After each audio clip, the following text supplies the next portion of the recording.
చాలామంది కూడా నైతిక విలువలు కోల్పోయింది ఎక్కడెత్తుగారు అనేది వాయిస్ వస్తుంది. ఒక నిమిషం అన్న, ఓకే ప్లీజ్.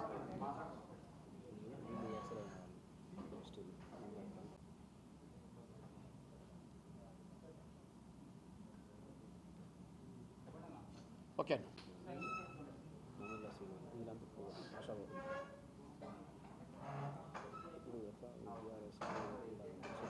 ముగ్గురు అయితే ఇక్కడ ఆరుగురు.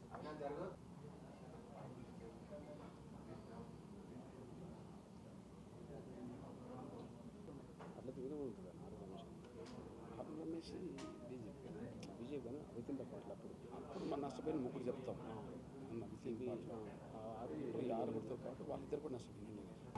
కాంగ్రెస్లో బీఆర్ఎస్లో మాదిగలకు భవిష్యత్తు లేదని తేటతెల్లమైంది. తెలంగాణలో ఉండబడే అత్యధిక జనసంఖ్య గల మాదిగ వర్గం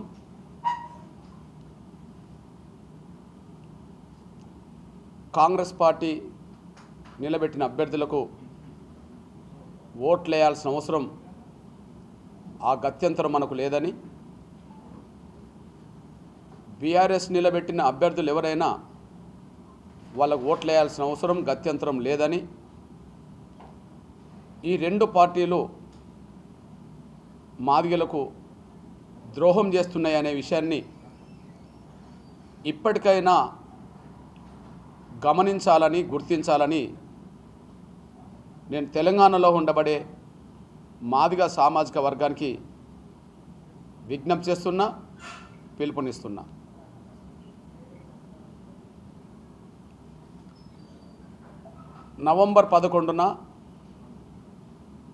గత నవంబర్ 11న హైదరాబాద్లో జరిగిన విశ్వరూప మహాసభలో ఆ సభ వేదిక సాక్షిగా వేదిక మీద నుంచే నో కాంగ్రెస్ నో బీఆర్ఎస్ అని, నో కాంగ్రెస్ నో బీఆర్ఎస్ అని పిలుపునివ్వడం జరిగింది. ఇప్పుడు దాన్ని కొనసాగింపుగా ముందుగా కాంగ్రెస్ నాయకులను మాదిగపల్లెలోకి రానివద్దని, బీఆర్ఎస్ నాయకులను కూడా మాదిగపల్లెలకు ఆహ్వానించొద్దని నేను విజ్ఞప్తి చేస్తున్నా.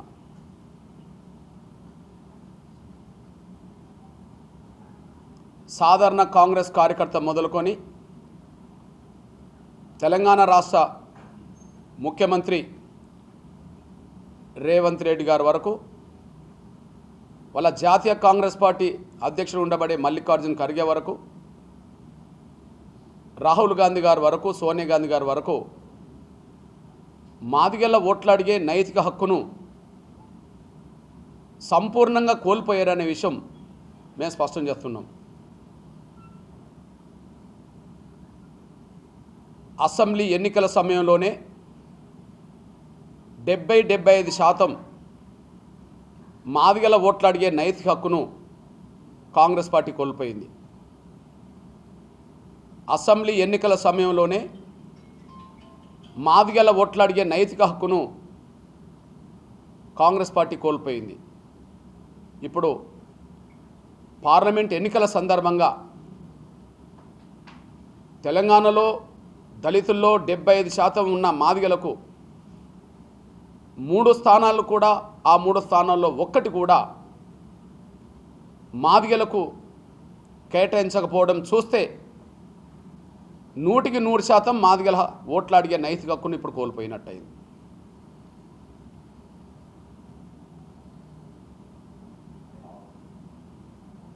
నాగర్ కర్నూల్లో 180% ఓట్లున్న మాదిగలకు టిక్కెట్ నిరాకరించి మాలలకు పెద్దపీటేశారు. పెద్దపల్లిలో 170% ఉండబడే మాదిగలకు టిక్కెట్ ఇవ్వకుండా చేసి అక్కడ మాలలకు పెద్దపీటేసి మాదిగలకు కాంగ్రెస్ ద్రోహం చేసింది. ఇవాళ Warangal SC reservation parliament seat 175% పైగా ఎస్సీలో ఉండబడే మాదిగ కులానికి టిక్కెట్ ఇవ్వకుండా నిన్నటి వరకు టీఆర్ఎస్ బీఆర్ఎస్ అభ్యర్థిగా ఉండబడే బైండ్ల సామాజిక వర్గం అని చెప్పబడుతున్న కడియం శ్రేయర్ గారి కూతురుకు టిక్కెట్ ఇవ్వడం ద్వారా ఈ 3 స్థానాల్లో మాదిగలకు కాంగ్రెస్ పార్టీ మొండి చేయి చూపినట్టయింది. ఈ విషయాన్ని తెలంగాణలో ఉండబడే కాంగ్రెస్ పార్టీలో ఉండబడే మాదిగలు ఆలోచించుకోవాలని, తెలంగాణలో అత్యధిక జనసంఖ్య గల మాదిగలకే కాంగ్రెస్ పార్టీలో గుర్తింపు, గౌరవం, ప్రాతినిధ్యం లేదని దీని ద్వారా అర్థం చేసుకోవాలని చెప్పి మేము స్పష్టం చేస్తున్నాం. ఇకపోతే ప్రధానంగా ఈ వరంగల్కి సంబంధించిన కాడ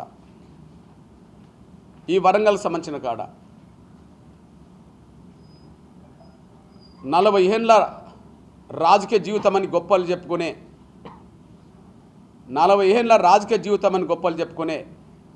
కడియం శ్రేయర్ ఎంత స్వార్థపరుడో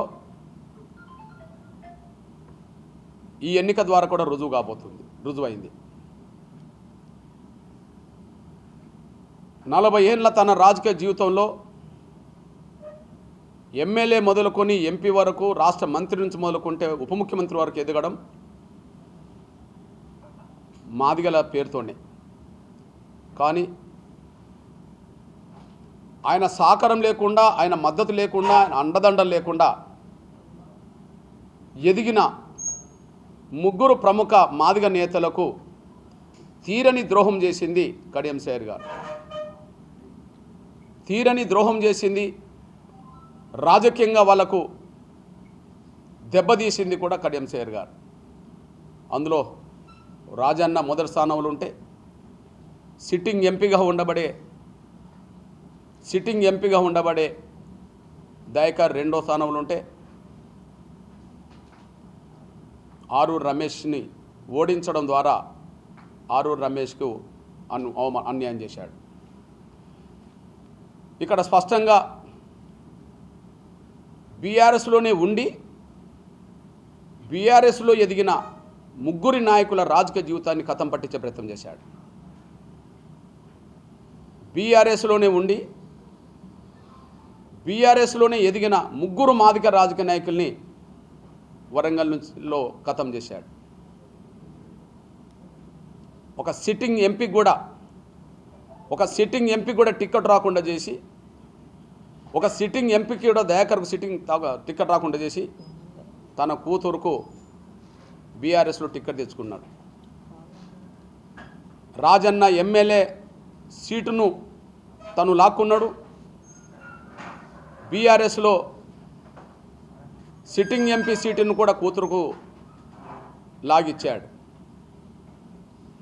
ఎక్కడ మంత్రివర్గంలో చోటు దొరుకుతుందో టీఆర్ఎస్ అధికారం వస్తుందని చెప్పి, బీఆర్ఎస్ అధికారం వస్తుందని చెప్పి ఆరూరు రమేష్ని ఓడించే ప్రయత్నం చేశాడు. అంటే 3 రాజకీయ జీవితాన్ని కథం పట్టించే పని ఒక ద్రోహిగా చేశాడు. ఇప్పుడు బీఆర్ఎస్లోనే టిక్కెట్ తెచ్చుకున్న మాదిగలకు ద్రోహం చేసి, సిట్టింగ్ ఎంపీ దయాకర్కు ద్రోహం చేసి, వరంగల్లోనే టిక్కెట్ తెచ్చుకొని మాదిగలకు ద్రోహం చేసిన కడియం శ్రేయర్ మళ్ళీ ఇప్పుడు అకస్మాత్తుగా ప్లేట్ పరాయించి, ఖచ్చితంగా ముందుగా కాంగ్రెస్ పార్టీని మొదటి దోషిగానే మేము చెప్తున్నాం. మాదిగల విషయంలో కాంగ్రెస్ పార్టీ మొదటి దోషి. ఏ రకంగా చూసినా పోయినసారి 4 అసెంబ్లీ స్థానాలు, 14లో 4 అసెంబ్లీ స్థానాలు తగ్గడానికి సత్తుపల్లి, వర్ధన్నపేట్, అదే సమయంలో చొప్పదండి, చెన్నూరు మాదిగల మెజార్టీ ఉన్న కాడ రేవంత్ రెడ్డి మాలలతో కుమ్మక్కై వాళ్ళకి టికెట్లు ఇప్పించడంలో మాకు 4 స్థానాలు తగ్గినాయి. అప్పుడే 70% మాదిగల ఓటు అడిగే నైతిక హక్కును కోల్పోయారు. ఇప్పుడు 3 స్థానాల్లో 1 సీటు కూడా మాదిగలకి ఇవ్వకపోవడం అంటే 100కు 100% మాదిగల ఓట్లు అడిగే నైతిక హక్కును కాంగ్రెస్ పార్టీ కోల్పోయిందనే విషయం కూడా మేము స్పష్టం చేస్తూ, అందువల్ల మొదటి దోషి, మొదటి శత్రువు కాంగ్రెస్ పార్టీగానే మేము తెలంగాణలో పరిగణలోకి తీసుకుంటాం. ఖచ్చితంగా రెండో దోషిగా ఖచ్చితంగా బీఆర్ఎస్నే మేము చూస్తాం. ఎందుకంటే ఉన్న 3లో ఇప్పటి వరకు మొన్న సిట్టింగ్ ఎంపీకి ఇవ్వకుండా కావ్యకి ఇవ్వడం వల్ల మాదిగలకు ఇవ్వనట్టు అయింది ముందు. ఇప్పుడు ఎవరన్నా మళ్ళీ మాదిగల్ని వెతకడానికి ప్రయత్నం చేసినా కూడా మమ్మల్ని అవమానించినట్టే. ఎందుకు అవమానించినట్టంటే కడియం శ్రీ కూతురు రాసిన లేఖల్లో లేదా కడియం శ్రీ మాట్లాడుతున్న దాంట్లో గెలవలేదు, టీఆర్ఎస్ బీఆర్ఎస్ గెలవలేదని చెప్పి అర్థమైనాకనే కాంగ్రెస్లో చేరినని మాట్లాడుతుంటాం. అంటే టిక్కెట్ తీసుకున్నాక గెలవలేమని తెలిసి కాంగ్రెస్ చేరుతున్నప్పుడు ఇప్పుడు గెలవలేని కాడ అంటే గెలుస్తుంది అనుకున్నప్పుడు టిక్కెట్ తెచ్చుకున్నారు, గెలవరేమనే అభిప్రాయానికి వచ్చినాక టిక్కెట్ మార్చుకున్నారని కాంగ్రెస్ పార్టీలో చేరినట్టు రుజువుతున్నప్పుడు ఇప్పుడు మాకు ఎవరిని తీసుకొచ్చి నువ్వు పెట్టినా కూడా ఓడిపోయే కేసును తీసుకొచ్చి పెట్టడానికి సంఖ్య చూపించుకోవడానికి ప్రయత్నం చేసినట్టు అవుతుంది తప్ప గెలుపుకు అవకాశాలు ఉన్నప్పుడు ఈ చర్చ బీఆర్ఎస్లో పోటీలు లేదనే చర్చ రానప్పుడు మమ్మల్ని గుర్తించలేదనేసి కూడా స్పష్టంగా రుజువుతుంది. కాబట్టి మొదటి దోషి కాంగ్రెస్, రెండో దోషి ఖచ్చితంగా బీఆర్ఎస్ అనేసి కూడా మేము స్పష్టం చేస్తూ మాదిగ ప్రజలు ఖచ్చితంగా మొదటి దోషి అనబడుతున్న కాంగ్రెస్ పార్టీ నాయకత్వాన్ని మాదిగ పల్లెల్లోకి రానివద్దని, నా స్టేట్మెంట్ను నా విజ్ఞప్తిని కాంగ్రెస్లో ఉన్న మాదిగలే ఆలోచించుకోవాలని, అట్లనే బీఆర్ఎస్ రెండో దోషిగా ఖచ్చితంగా మన కళ్ళ ముందు కనిపిస్తున్నది. ఖచ్చితంగా వాళ్ళను మాదిగ పల్లెలకు స్వాగతించొద్దని, ఖచ్చితంగా ఉన్న పరిస్థితిలో ఇప్పుడున్న పరిస్థితిలో రేపు భవిష్యత్తులో ఏమవుతుందనే విషయం నేను భవిష్యత్తులో ఏమవుతుందని చెప్పి నేను జోస్యం చెప్పలేను. కానీ ఎప్పుడు ఏ సమయంలో ఏది జరుగుతున్నప్పుడు దానికి అనుగుణంగా మేము నిర్ణయం తీసుకోవాలి. మేము భవిష్యత్తు జోస్యం చెప్పలేము.